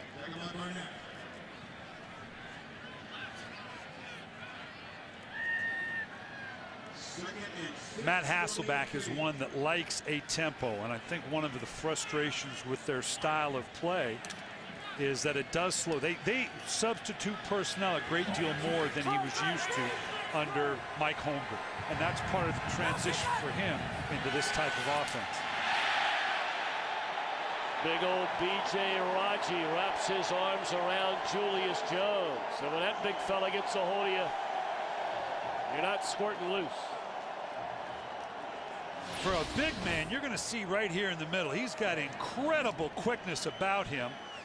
Here it's just the guard moves up. I'm not sure he didn't get more of a piece of him than he needed, expecting the tackle to step back in and take over the combination block. Raji's got great pop and quickness for a big man. 3rd and 10. Blitz coming. Matthews couldn't get there, and the pass is incomplete. Olindo Mari looking at Jim Mora, and Jim Mora says, no. We're going on 4th down. Not down 38-3. You got to give your offense a chance to keep it alive. Young Clay Matthews got so excited he went, as they say, unabated to the quarterback, and thought he was going to get a freebie here. Jim Mora conversing with the offensive coordinator, I'm sure, going, what exactly are we going to do right here? 8 of 16 on 4th downs this season. Pump fake. And down goes Hasselbeck in the arms of Brandon Chiller.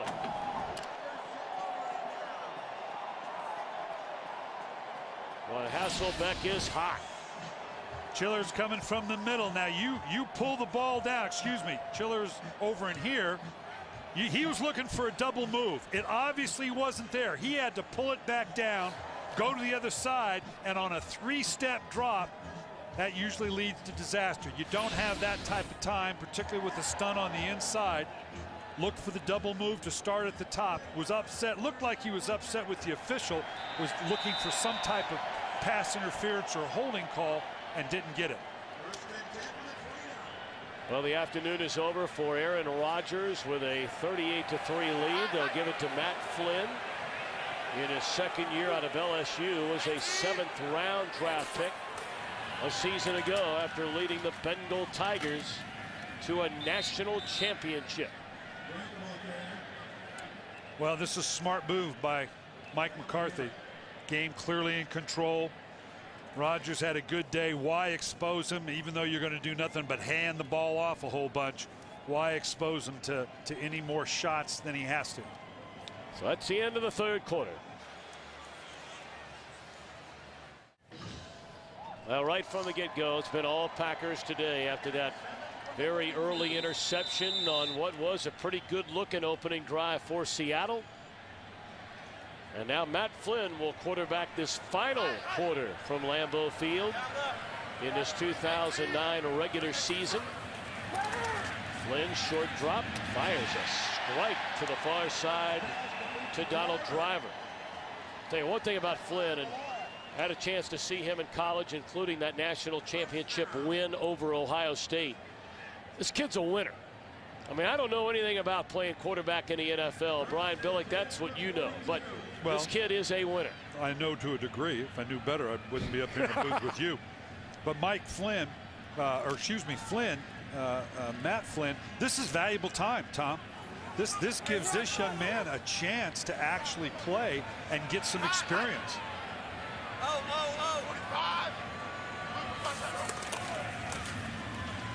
You know, you hate to say it, and you never want it to happen. You pray it doesn't happen. But as you know as well as anybody, I mean, that starting quarterback is one play away from handing over things to the backup quarterback. And this type of time, you can't be had anyplace else. You can only get so much done in practice. And these are live snaps against a NFL defense that Matt Flynn is going to gain from. He'll probably make 4 or 5 throws over the course of this quarter, and those are 4 or 5 throws that he wouldn't have otherwise had. You're right. Nothing worse than losing your quarterback, but you've got to develop that backup at the same time. Flynn had hit on 2 of 3 passes the entire year before throwing that completion to Driver, and now he's looking for the big one to Donald Driver, and it's incomplete. First pass incomplete to Driver. That was by Trufant. You know, we talked about, Tom, that Green Bay going into the playoffs wants to get the running game cranked up. And here you can see good day today by Ryan Grant and Brandon Jackson. A commitment, and the game allowed them to do this clearly. But with the young or the talented receiving core that they have, as they go into the playoffs, if they can continue to get this kind of balance, this Green Bay Packer team will be as dangerous as any team there is in the playoffs.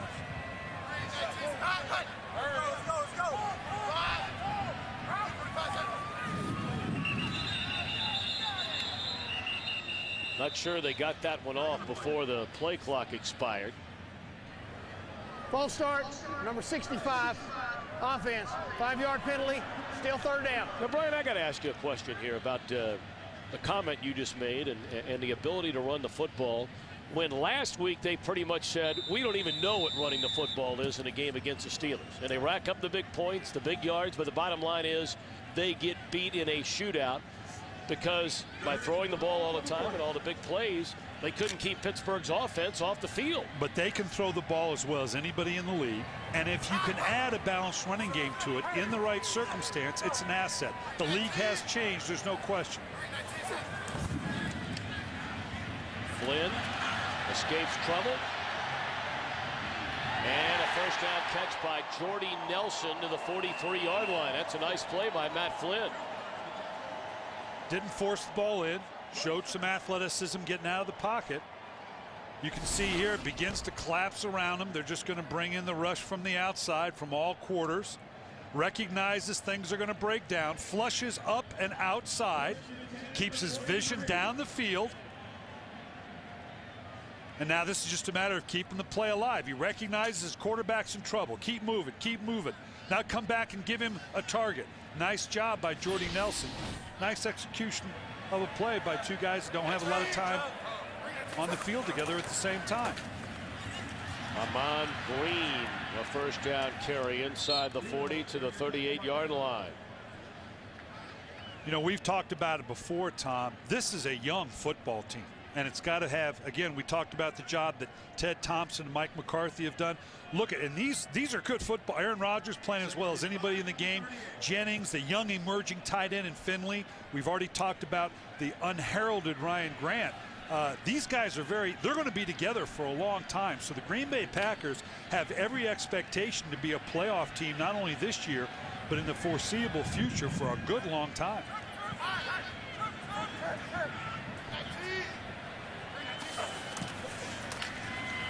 Amon Green again is wrapped up by Colin Cole, the former Packer.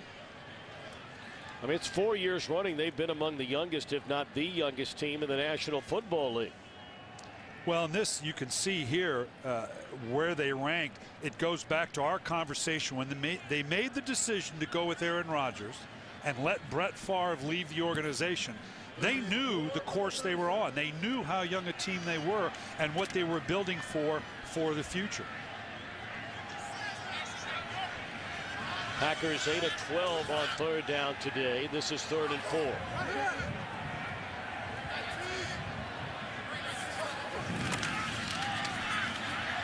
Flynn to Brandon Jackson.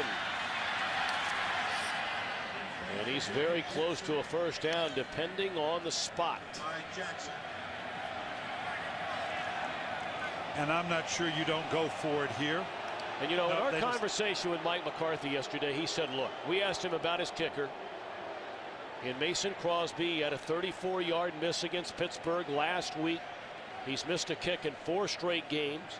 In 7 of the last 8 games, he said, look, I believe in this guy. And this isn't lip service.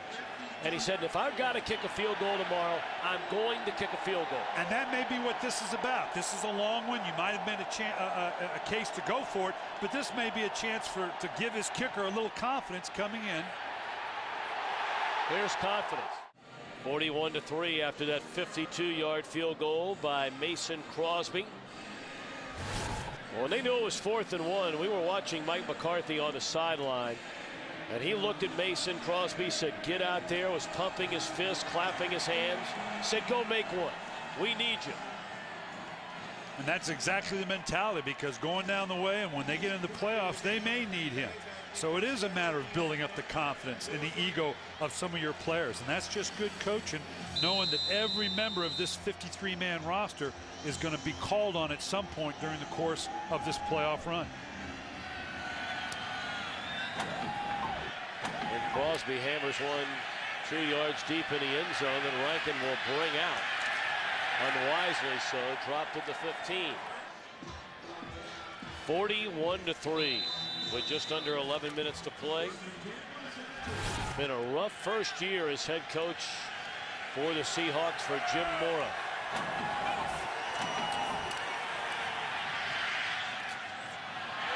First down, incompleted pass, great coverage by Charles Woodson. You know, a lot going on in this Seattle Seahawks organization.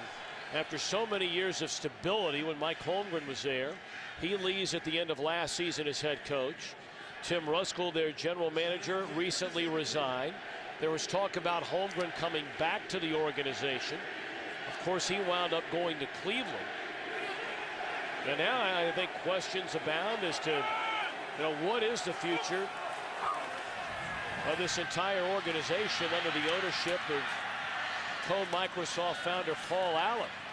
I mean, what do you do about a GM? Is a new general manager allowed to bring in a new head coach? Will the new general manager stay with Jim Mora? I mean, there's a lot going on here. And Jim Mora made a comment last week that he needed to change the culture of the Seattle Seahawks, which is difficult because you're talking about a team that was 5 out of the 7 years in the playoffs. They're used to winning. Well, we'll get back to this topic after the injury to Derek Martin. Derek Martin limps off the field. 10:18 to play. 41-3. And it's first down for Seattle at their own 33-yard line. Blitz coming. Second down. Well, and to pick up on where we were talking about, the challenge for Jim Mora is when you talk about changing the culture. Well, when you go into Cleveland, you go into a place like Kansas City, you know, some of the other challenges, into Arizona. Ken Wisenhunt going into an organization that had back-to-back winning seasons ever. Here we go to a no huddle here with Seattle. It's a different set of challenges. It's a different set of challenges when you take over a team that had 5 straight years of winning the division and going into the playoffs. He's got a quarterback who still has plenty of life left. Only 11th year for Matt Hasselbeck, but a quarterback, there's some questions about what his effectiveness is. You don't have necessarily that star running back. The one lone player defensively, Alofa Tutupu, has been injured. There's a lot of restructuring that has to go on, and yet I'm not sure that the fan base in Seattle is really prepared for that because they don't think they're that far away. That's the challenge for a Jim Mora right now. Hasselbeck sacked by Brad Jones all the way back to the 25-yard line.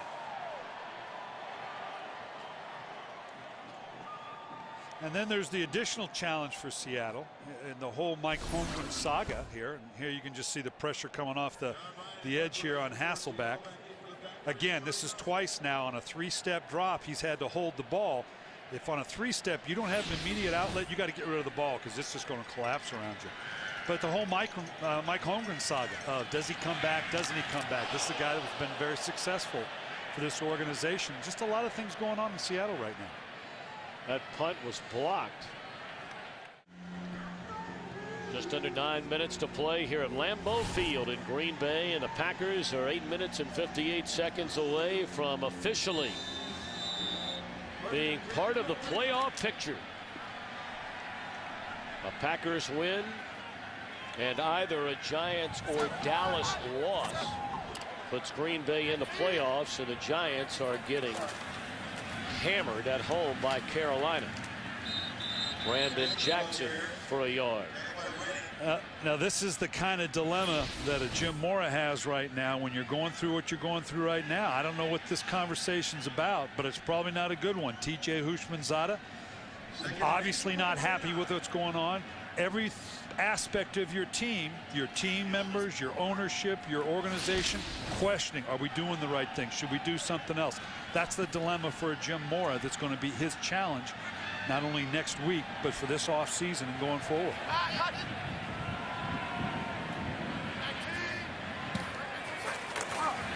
Matt Flynn, the backup quarterback, took over for Rodgers in the waning moments of the third quarter. Completed pass to James Jones. You and I'll see the Saints in their season finale against the Panthers. And we know that Panther team's not going to roll over next week. And that could still be for home field advantage should the Saints lose that game today. Jordy Nelson in traffic. And a late flag comes in. Wow, that came very late. Well, it's all going to be about the timing of Pass this contact. interference, number 23. Defense. Ball will be placed at the spot of the foul. First down. Trufant obviously matched up on Nelson. The ball is a little underthrown. So far, you're good. But now he got his hands early, didn't come back looking for the ball. It's going to get called. Actually, the ball being a little underthrown played into their advantage here, and Jordy Nelson having to wait and come back for it. So now first and goal, Green Bay at the 7. Amon Green checks into the game behind Quinn Johnson.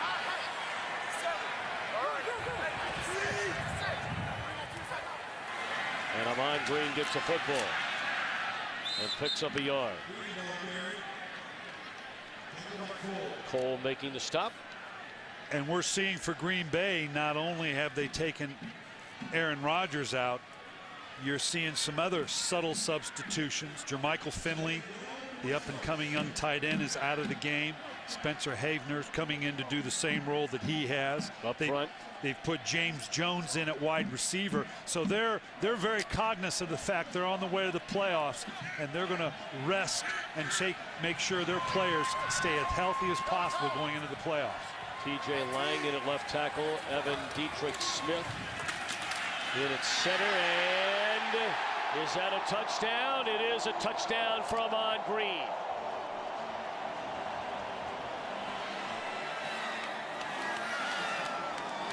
You know, Amon Green has been waiting a long time to do this again. Was there pretty much every single week for about 7 years, and he left to go to Houston. Injury-plagued couple of years. They brought him back the 3rd week of October, and that is his first touchdown of the season. And he's family here. He grew up here, so to speak, and obviously good feeling for him to be able to go back into that Lambeau Leap mode. 48-3, the Packers in front. Brian Billick, one more week to go in the regular season, and still certainly spots available, if you will, in that playoff race in both the NFC, although one less available by this game's end.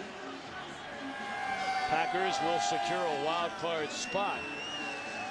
But when you look at the NFC, and we know what New Orleans had done the entire year before finally losing a week ago, now in a tight one today. Minnesota looked great up until 3 weeks ago. And now all of a sudden, they don't even look mediocre. They have looked very bad in a couple of games, including the thrashing they took against Carolina. Arizona times look spectacular, as they did last week, and other times they look awful, like when they turned it over 7 times against the 49ers. As Rankin brings it out to the 30.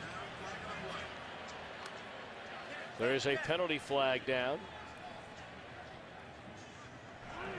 Personal foul, horse collar tackle, 32, kicking team. 15-yard penalty from the end of the play, first down. You know, as you look at the teams,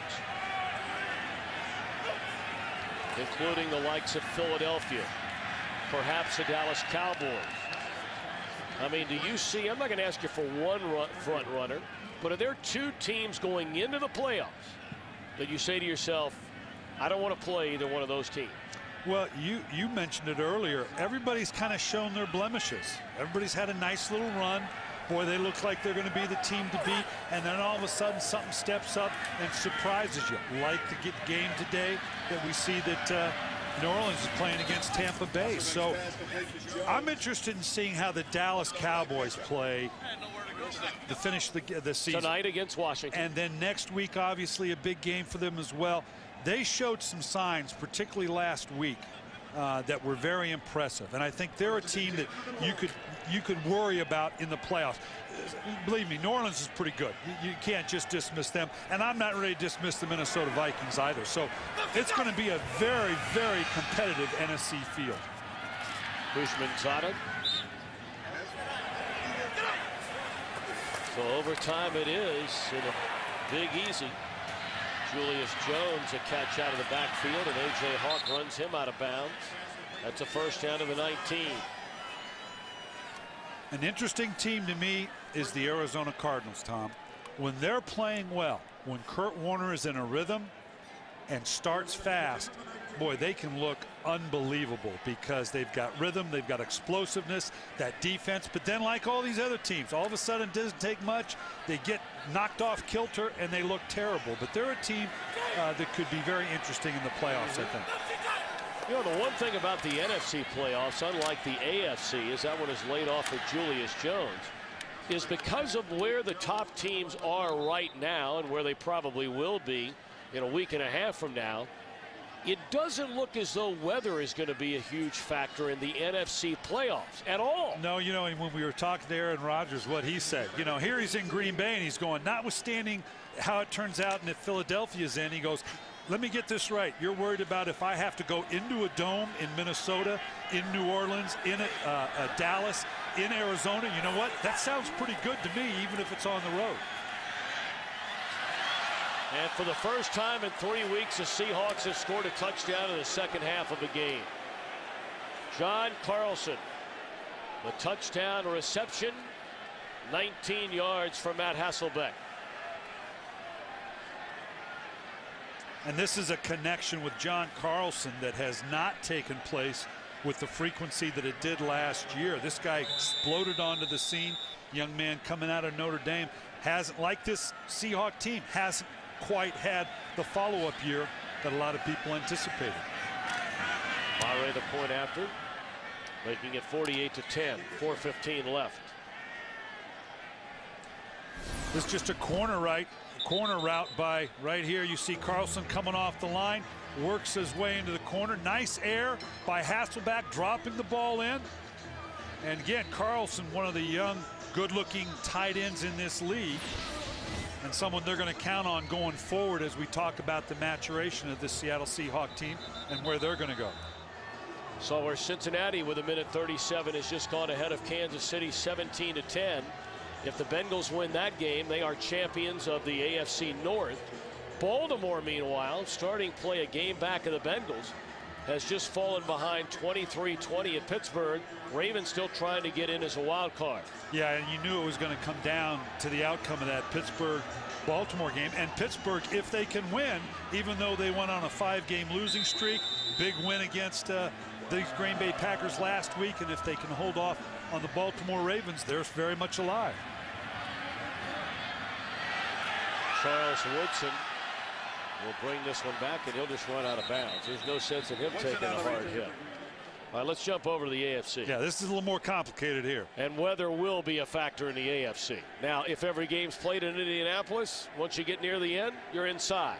San Diego, good weather outdoor. Not the story with New England or Cincinnati or pretty much most of the other teams involved in the chase for the wild card. Denver, Baltimore, Jets still in it. Miami, boy, you talk about a huge loss today. Miami just got drilled today. Yeah, and that's a bit of a surprise. They had some momentum going, and they were a team that I thought might be able to fight their way into the playoff picture, but a big loss today. And that record does not show you because their game is not a final yet.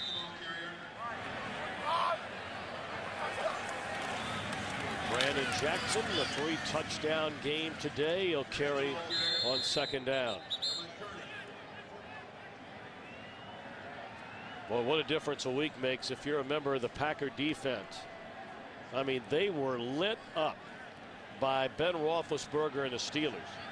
12 plays accounting for 336 of the 537 they put on the board.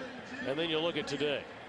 Yeah, and it was the big plays. That's the one thing. The Green Bay Packers have played very good defense all year. They've not given up a lot of big plays, but the last 3 or 4 weeks, and certainly the 12 plus explosive plays that you're talking about by Pittsburgh, was a huge part of that loss. That's got to be a concern going in. That is something I can promise you Dom Capers is going to address with his defense, because it's probably the lone vulnerability that this Packer defense has shown over the last 3 or 4 weeks. And, you know, we asked Dom Capers at point blank, and you got to admire that you can ask this guy a question and he's not going to get upset, but it is a viable point. When you look at the good teams that Green Bay has played this year, the good offensive teams, they've been lit up now. I mean, they've really built a lot of their statistics, and you give them credit for building them up. But they have built a lot of their defensive statistics on some of the real also-rans in the NFL, and quite frankly, some really bad offensive teams. St. Louis, Detroit, Cleveland. They didn't have a good game against Tampa. They played brilliantly against Dallas, the one good team offensively this year that they played well against. Detroit again. Baltimore's not a big offensive team. Chicago is not a big offensive team, but the clubs they played that are capable of scoring, they have scored against Green Bay. And we were here when they lost 2 big components of that defense. When they beat San Francisco, but they lost Al Harris and they lost Aaron Campman. Those were big hits for them. So the challenge for Dom Capers against now, as he goes in the playoffs, he's going to face that bevy of good quarterbacks now. There's no hiding from it anymore. He's going to have to draw on all the experiences that he has to put together those packages that bring the pressure, bring those blitzes, but still doesn't leave his back end vulnerable to give up those big plays.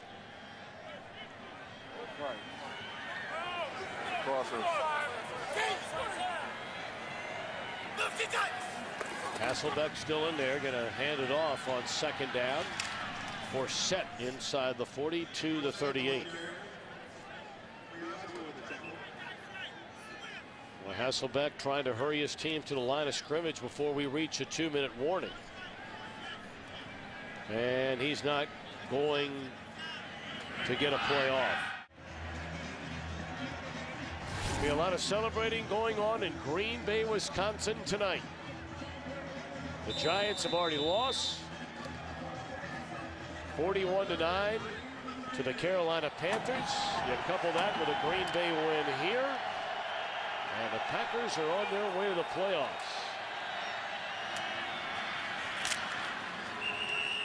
Houshmandzadeh, a catch to the 32. Of course, for Aaron Rodgers, it'll be his first trip to the playoffs. And we talked about what a young team Green Bay is. That's going to be part of this process. How does this young team handle itself in the playoffs? Which means, again, notwithstanding the most severe circumstances, they're going to have to do it via all on the road. We talked about likely in a lot of domes, with the exception being of Philadelphia. But those are the challenges for Mike McCarthy with this young team.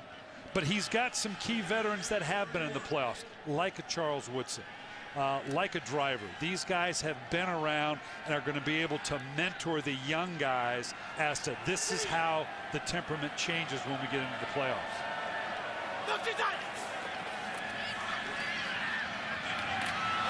Oh, what a hit delivered by Atari Bigby on Dion Butler.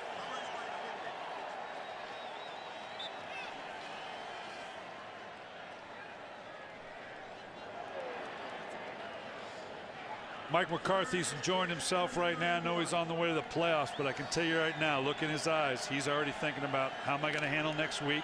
How would you handle next week? I mean, it's not like you're playing for home field advantage. The only thing that maybe you're playing for is if somehow, some way, the only team behind you in the playoff race were to win out and you win out, you'd get that last game at home, but the chances of that are slim and none. We're going to see a lot of what we're seeing right now, a lot of second-line players You may play your starters for a while. You keep a little bit of a rhythm. Keep in mind now, you're only talking about a 45-man active day roster. It's not like you can put a guy down and the other guy, you got a lot of bodies to put in there. Plus, if you put a backup in a starting role, he probably has to stay on special teams. You're increasing the snaps, the chances of someone getting hurt. So it's a delicate balance. Incomplete on 4th down, so the Packers will officially begin the celebration.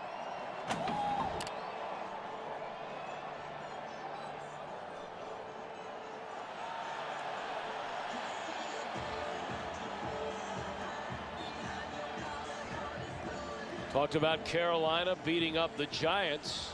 Miami storming back. Yeah, this is trailing now 27-20. New England has clinched the AFC East. Tampa Bay in overtime beats New Orleans. So all of a sudden the Saints have lost 2 in a row. And they will play next weekend in Carolina, depending on what Minnesota does. Final play of the game. Matt Flynn takes a knee, and congratulations to the Green Bay Packers and Aaron Rodgers.